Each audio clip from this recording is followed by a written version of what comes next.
verdad que señala al hermano de los jóvenes, del mundo, de la sociedad y demás.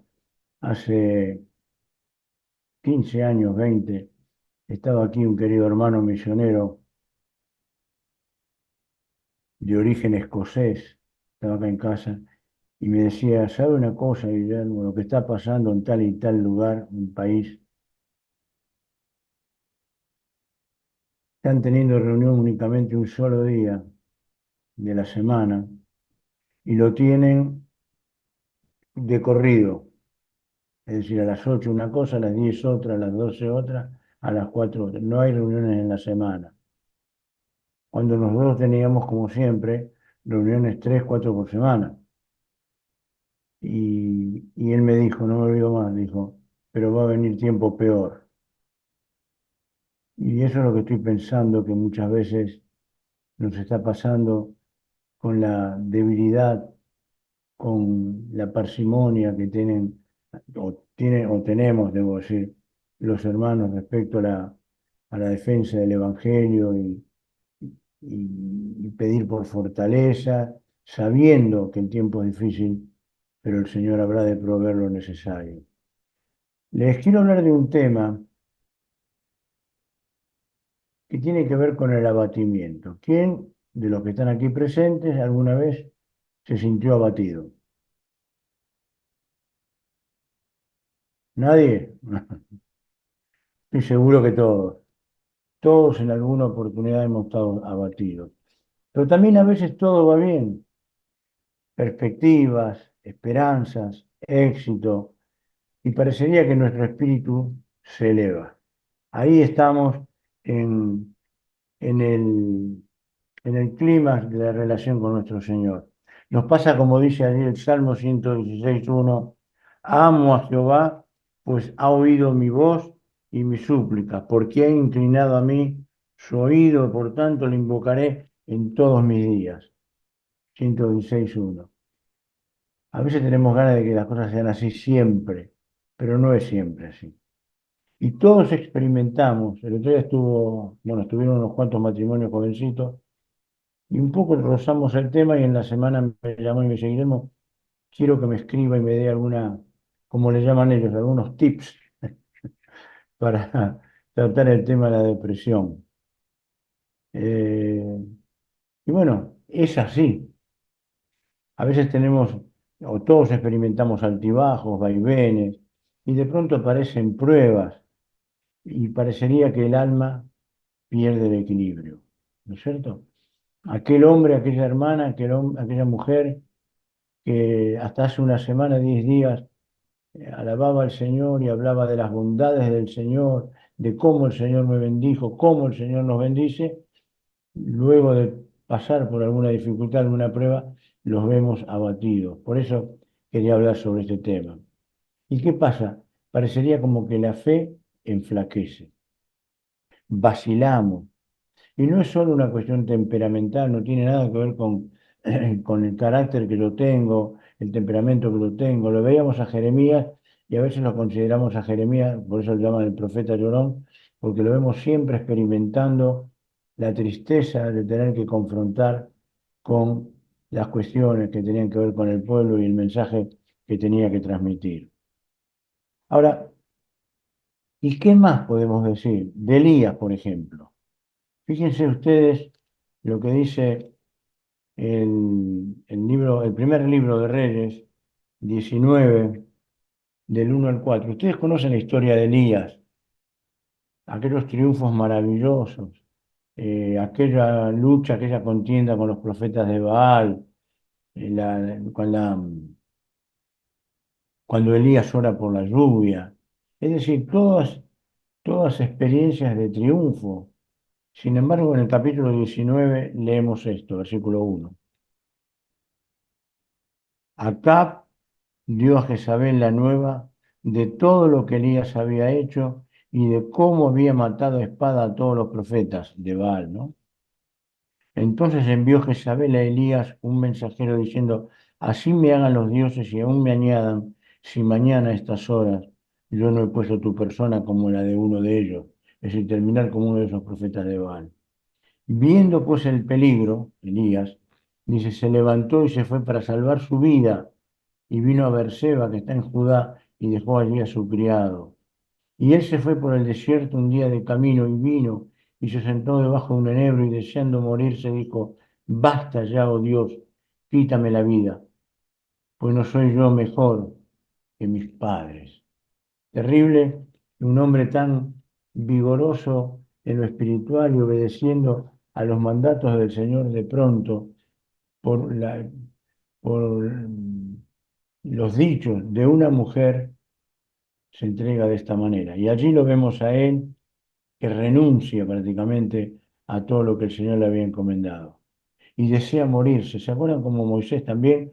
Que en una oportunidad dice, Señor, quítame la vida. Señor, no puedo yo con este pueblo. Así que no estamos hablando de algo que, nos extrañe. Es muy probable que nosotros siempre decimos a las personas que vienen por primera vez o que han manifestado creer en el Señor, la vida del cristiano no es un camino de rosa, le decimos, ¿no? Tenemos pruebas, tenemos dificultades y también admiramos y ponemos de alguna manera bien visible la fe del simple, como dice la palabra del Señor. Aquel hombre, aquella mujer, joven o mayor, que ha entregado su corazón al Señor, empieza a caminar en sus caminos y de pronto todas las oraciones, todo lo que llevan a la presencia del Señor, parecería que el Señor lo cumple y allí están ellos agradecidos. Ahí están viviendo la experiencia de los grandes triunfos. Ahora, les voy a decir algo, a veces el abatimiento se esconde detrás de una sonrisa. ¿Escuchaste? A veces el abatimiento se esconde detrás de una sonrisa. Se une una rendición física y un abatimiento espiritual en esta persona. Y por eso nosotros debemos ser indulgentes y compasivos con quienes lo padecen. A veces vemos a alguien pasando, recién estaba leyendo, hace un rato, estaba leyendo un estado de un hermano y decía algo muy singular. Qué lindo es que cuando estamos con ese dolor en el pecho, un hermano querido de la iglesia nos reúne para tomar un café. Decía esto evidentemente dirigido a alguna persona, pero una palabra, un gesto que a veces hace tanto bien cuando lo recibimos o cuando lo podemos dar. Y otra cosa que decimos sobre esto es que no debemos tomar decisiones y aconsejar de no tomar decisiones estando en ese estado. Por eso lo hizo Elías, quítame la vida. O como, por eso hizo Moisés, Señor, yo no puedo seguir con este pueblo. En el momento de la crisis, en el momento de la dificultad, en el momento donde nos sentimos abatidos, no es el momento de tomar decisiones. Es el momento de llevar toda nuestra carga al Señor, descansar, dejar pasar las horas. Y mañana con el nuevo sol, con el nuevo día, empezamos a ver las cosas de un modo diferente. Porque otra de las cosas que suceden es que a veces, en ese momento, somos tentados a juzgar a Dios. ¿Eh? Somos tentados a juzgar a Dios. Yo, Señor, te he servido. Yo, Señor, que he sido tan fiel a tus cosas, que me he comprometido en el servicio de tu casa y demás. Señor, ¿por qué tengo que estar pasando esto? Y empezamos a juzgar a Dios, sin saber que debemos esperar. Ahora vamos a ver Salmo 42, del 1 al 5. Salmo 42, un salmo es un masquín para meditar, para pensar en esto, es lo que quiere decir, ¿no? De los hijos de Coré. Los hijos de Coré eran aquellos hombres que estaban consagrados en el altar, en el templo. Y ellos dicen así en el versículo 1, como el ciervo brama por las corrientes de las aguas, así clama por ti, oh Dios, el alma mía. Mi alma tiene sed de Dios, del Dios vivo. ¿Cuándo vendré y me presentaré delante de Dios? Fueron mis lágrimas mi pan de día y de noche, mientras me dicen todos los días, ¿Dónde está tu Dios? Me acuerdo de estas cosas y derramo mi alma dentro de mí, de cómo yo fui con la multitud y lo conduje hasta la casa de Dios, entre voces de alegría y de alabanza del pueblo en fiesta. ¿Por qué te abates, oh alma mía, y te turbas dentro de mí? Espera en Dios, porque aún he de alabarle, salvación mía y Dios mío. ¿Saben? Cuando estamos en esta situación, en el hebreo original no existe la palabra siervo, entonces es una sierva. Se refiere a la sierva, porque no existe el masculino en esto. Entonces dice, como una sierva jadea, ¿eh? Por las corrientes de las aguas, el deseo de poder tomar y demás.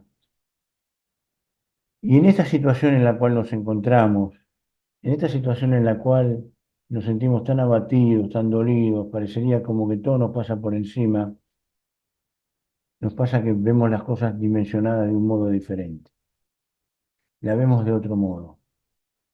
Allí el salmista nos da la enfermedad y la cura. ¿Por qué te abates, alma? Ahí está la enfermedad. Espera en Dios, ahí está la respuesta. La cura luego de la pregunta de la enfermedad. Contaba un hombre que una vez le pareció que estaba en un lugar en Londres con las tinieblas que allí hay. Yo no lo conozco, yo no fui, no sé si ustedes habrán ido a Londres, pero bueno, en aquel lugar baja la niebla y no se puede distinguir bien las cosas. Y este hombre, este cristiano, decía que de pronto no quiso avanzar más porque le parecía que había un león en la calle, ¿verdad? Le pareció que había un león en la calle y se quedó quieto y dejó pasar un rato hasta que se disipe y cuando llegó era simplemente en el portal de una iglesia. Es decir, que se ve de un modo y cuando estamos cerca del Señor lo vemos de otro modo.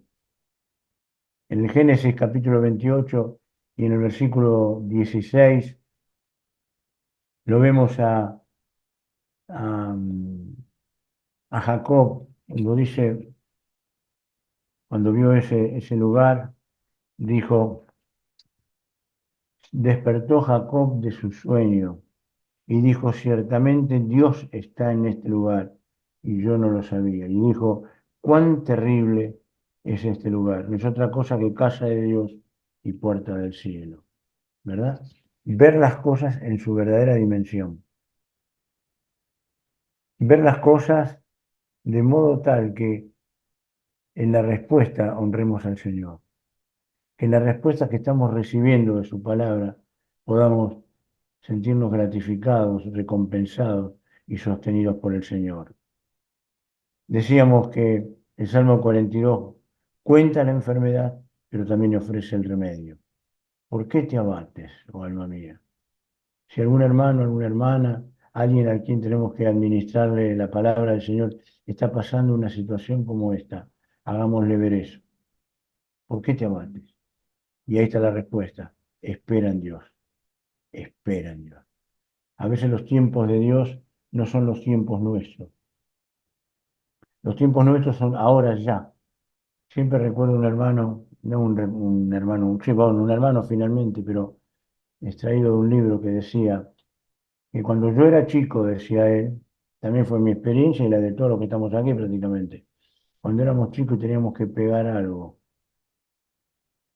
Había un pegamento y teníamos que esperar 24 horas. Hasta el Poxipol decía 24 horas. Pero luego apareció el Poxipol 10 minutos y fue apoteótica su presencia, ¿no? Poníamos este pegamento y a los 10 minutos casi estábamos mirándolo como se iba endureciendo y nos venía a favorecer lo que estábamos haciendo. Pero luego apareció la gatita y la gotita es instantánea. Y hace poco estaba usando a lo mejor ustedes lo conocen, un líquido parecido a la gotita que se llama ciano, con C, ciano. Una cosa impresionante como pega. Pero si yo antes aguantaba 24 horas para poder ver el resultado, ahora lo miro instantáneamente y así pensamos en nuestras cosas. Así somos nosotros en nuestra realidad de cada día. Queremos ya la respuesta. Yo recuerdo de algunas hermanas que oraba por su marido, oraban por su marido y pasaban los años y el marido no la dejaba venir a la iglesia, pero no asistía, no tenía ningún interés ni nada él. Y un día, pasado mucho tiempo, él vino, la acompañó, aceptó al Señor, se bautizó, participó de muchas cosas y con el tiempo el Señor se lo llevó. Y ella me decía, me parecía interminable el tiempo, esperando que se cumpla esta promesa del Señor, tú y tu casa, ¿verdad? Pero pasó. Espera en Dios, porque aún he de alabarle. Como decía ahí, cómo jadea la sierva, ¿no es cierto? Como decía en verbo femenino. Hay creyentes, decía Walter Bevan, un gran hombre de Dios, que desconocen la sed del alma. Desconocen la sed, ¿escuchaste bien? Desconocen la sed del alma. ¿Quién la conoce? Aquel que lo está padeciendo, aquel que tiene necesidad. Hay otro que a lo mejor por el materialismo le ha quitado la sed. El conseguir todo lo que quiere, hacerse de todas las cosas en poco tiempo, les ha dado la triste, la triste realidad de perderse la oportunidad. Fíjense ustedes, el mundo tiene sed. Hoy estaban orando, los hermanos estaban orando por las personas nuevas, como nos pasa a nosotros, ¿no? Cuando vienen personas nuevas y se acercan. Y hay muchas personas que vienen y tienen sed. Cuando le hablamos de esa sed, como allí cuando el Señor le dice a la samaritana, ¿no? Cuando le hablamos de esta sed, ¿qué es lo que sucede? No es eso lo que busco. Este hombre dice, no es esto lo que busco. Está queriendo otra cosa. El verdadero creyente es el que tiene sed de Dios. Sed de Dios. Así como la sierva clama por las corrientes de las aguas, así clama por ti, oh Dios, el alma mía. Fíjense que cuando leemos a partir del versículo 42, a partir del versículo 6, dice, Dios mío, mi alma está abatida en mí. Estoy leyendo 42:6. Me acordaré, por tanto, de ti desde la tierra del Jordán y de los hermonitas desde el monte de Misar. ¿Saben? Una cosa que es absolutamente cierta, una cosa que les pido que lo practiquen aunque cueste, ¿saben qué es? Cuando estamos pasando un proceso de este tipo, de abatimiento, de congoja, de dolor, acordémonos de la otra oportunidad que estuvimos en la misma situación. Acordémonos cuando estábamos viviendo la misma desesperanza, cuando estábamos diciendo, Señor, ¿qué hago? Y después cuando nos ponemos a pensar, a recordar de qué manera el Señor se manifestó, de qué manera el Señor obró a nuestro favor, no tenemos otra cosa más que darle gracias. Dice entonces, Dios mío, me acordaré por tanto de ti desde la tierra del Jordán. Estos hijos de Coré tenían toda la historia relatada por sus padres, de generación en generación, y cómo iba conociendo todo lo que el pueblo había pasado y demás. Y por eso decía, y de los hermonitas, desde el monte de Misar, el monte pequeño, Misar es el monte pequeño. Un abismo llama a otro a la voz de la cascada. Todas tus ondas y tus olas han pasado sobre mí, pero de día, escucha esto, pero de día Dios mandará su misericordia. Y de noche su cántico estará conmigo y mi oración al Dios de mi vida. Diré a Dios, roca mía, ¿por qué te has olvidado de mí?